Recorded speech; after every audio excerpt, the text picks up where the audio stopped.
Mẹ phụ bé mở đi.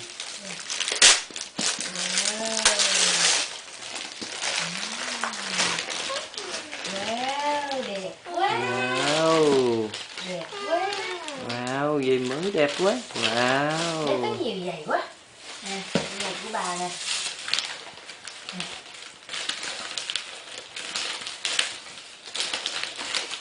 Nè, con mở ra đi. Nè, con mở ra đi. Mở ra.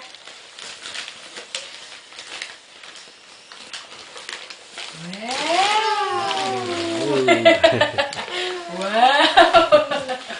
Đẹp quá. Cầm nè, cầm vô đây. Wow. Bắt chước wow. Nè, nè. Ê, quà của Lily cho tặng con nè. Nè, mở ra. Mở ra. Nè.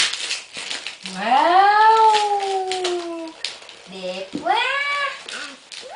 Đẹp. Đẹp